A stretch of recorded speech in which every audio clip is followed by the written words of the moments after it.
ذہن رکھیو, بلکہ ٹھوک دیتی ہے اللہ کے فضل.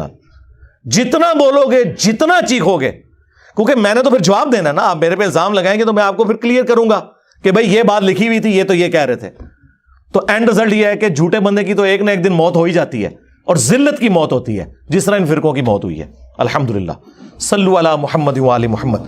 اللہم صلی علی محمد و علی آل محمد و اصحاب محمد و ازواج محمد و امت محمد اجمعین الی یوم الدین.